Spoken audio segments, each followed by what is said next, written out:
Good morning, good afternoon, good evening, everyone.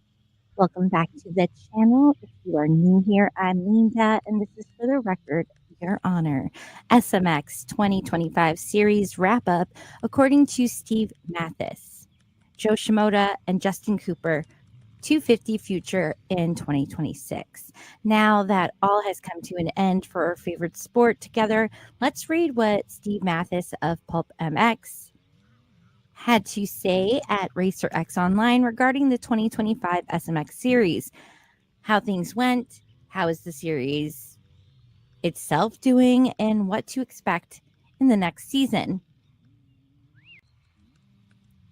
That's a wrap on the 2025 SMX series. And hey, it was definitely something that we'll remember, right?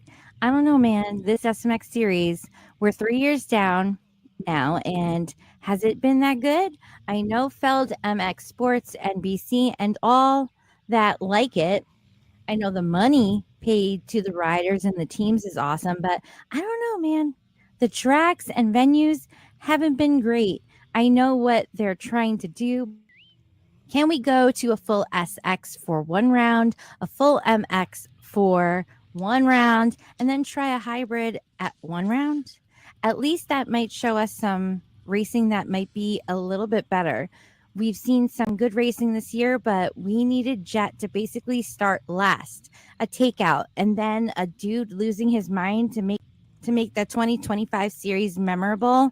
Not something you can count on, right? By the way, I tweeted out that I'm not sure. I've seen one track with 3 harder crashes that what we saw from Chase Sexton, Jordan Smith, and Cole Davies. Brutal hits for sure, all in the same section. And Sexton himself even liked the tweet, which means something. I just don't know what. Yeah, okay. I know I've spent 250,000 words or more in the past few years talking about how awesome Jet Lawrence is. And here's some more. He didn't get the starts he needed in Vegas and had to really work hard to win his 3rd SMX title.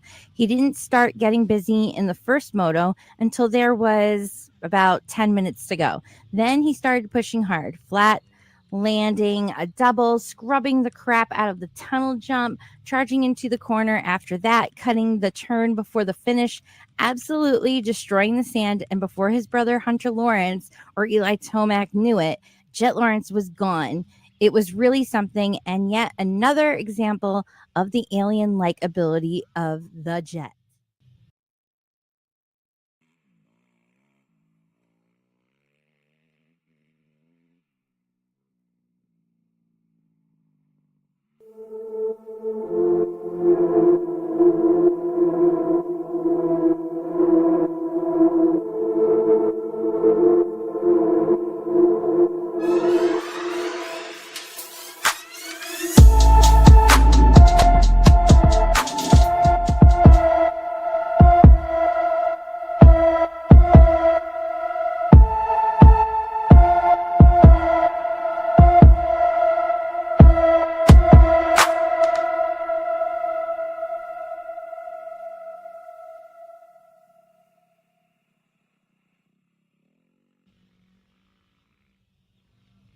Second moto was cut even closer. He passed Tomac with 4 minutes to go to clinch the overall and the SMX title. Same thing here. For a long time, he was just riding behind Tomac and Hunter before hitting overdrive. He set his fastest better than Tomac could do. He dipped into the 130s, something Hunter could only do once. And yeah, he crushed it. What a display of riding by Jet on an easy track. He didn't win the moto, but he got the war. Also, poor Hunter yet again. But good news, Hunter and Steve Mathis eyes, you are now tied with Chase Sexton for second fastest 450 rider in the USA at the current moment. So that is that. I think Eli Tomac in the first main showed Jet some lines. He missed the single before the double in the back, and he went to the outside before the table section also. Jet wasn't doing that early on, and he quickly picked up on it. ET was very good, but he just wasn't Jet Lawrence. Sexton, as mentioned, crashed hard in the second moto and was carted off. This was after a very mysterious fade backwards in Moto 1, and that was off an even more mysterious fade in the second moto in St. Louis. Things are not going good over there with Chase and KTM. He's out of the MXDN and he's done with that team. I'm sure they're done with him as well. It's been very toxic over there between everyone in 2025, despite the wins from the number 4. Sometimes you just need to change for the sake of change. Also, in case you wanted to know, that's 3 years in a row that Sexton has crashed out of the Vegas SMX finale. Wow, next year with Kawasaki, he should decline the invite to the final round. Joe Shimoda is the 250 SMX champ. He rode great in Vegas with a lot of heat on him. He was dealing with a rapid honey badger and kept his composure. Heck, he got a terrible start in Moto 2, wonder why.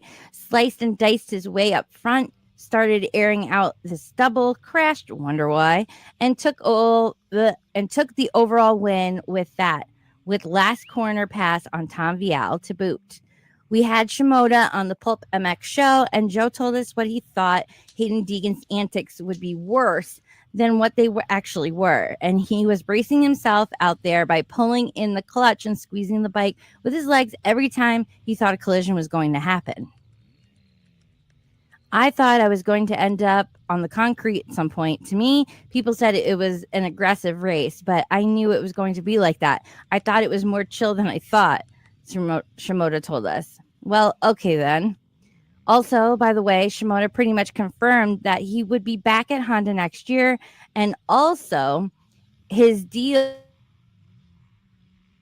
cashed in big with his 2025 surge. We all saw what Haiden Deegan tried to do. He rode great in both motos. Weirdly, he didn't qualify very well, got his best time taken away with a track cut, which didn't help him in the first moto, but he rode well to get second, even with a horrific looking accident with Ryder DiFrancesco. Yeah, it was pretty bad. When Ryder D made a mistake and Deeks landed on him.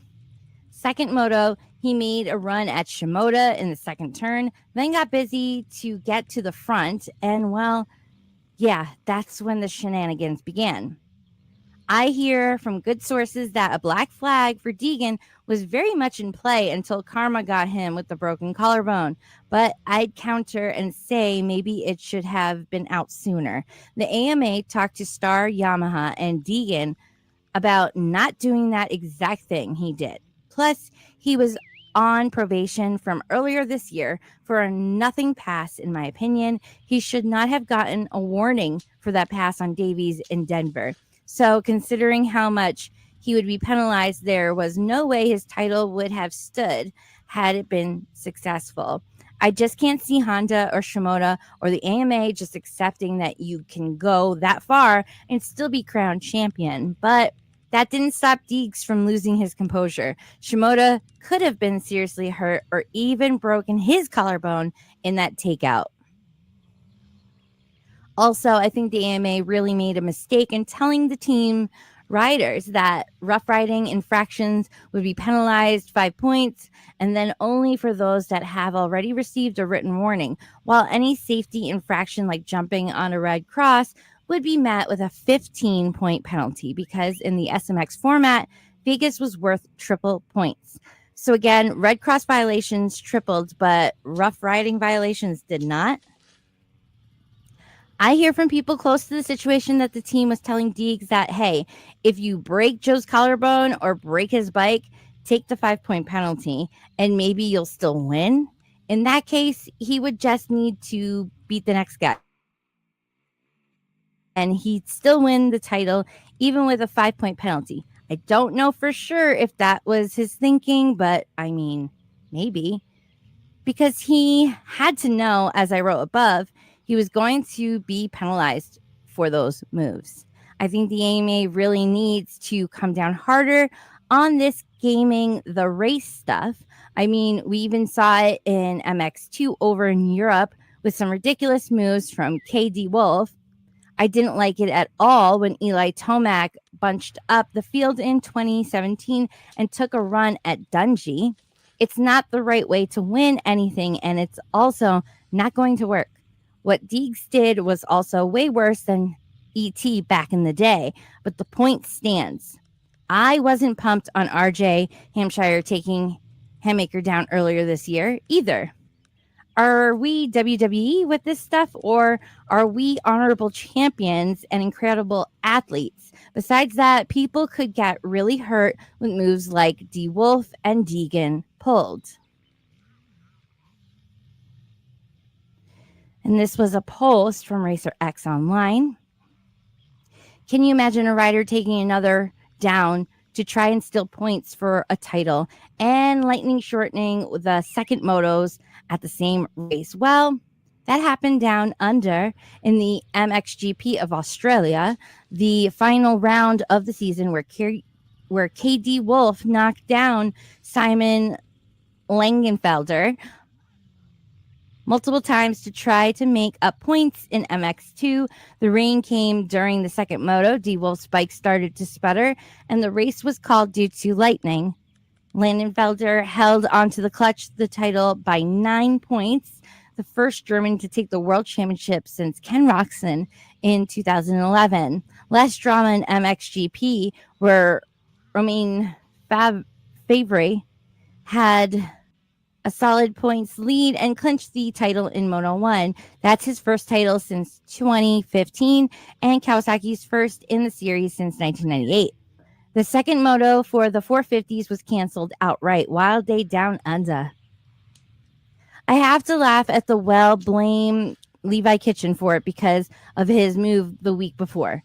For one, that was a race incident on the first lap. Kitchen didn't wait for Deegan and take a run at him. Two, Deegan has egged on Levi repeatedly, publicly and privately, and the two riders just don't like each other. Now, Haiden can't play innocent here. He got teed up by a dude he's made angry.